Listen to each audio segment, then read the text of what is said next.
Kids are in town for a funeral,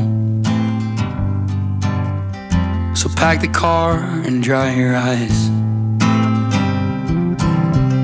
I know they got plenty of young blood left in them, and plenty nights under pink skies you taught them to enjoy.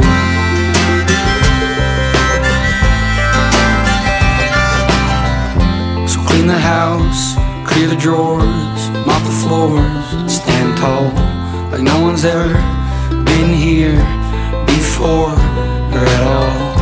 And don't you mention all the inches that are scraped on the door frame. We all know you tiptoed up to 4-1 back in '08. If you could see him now, you'd be proud.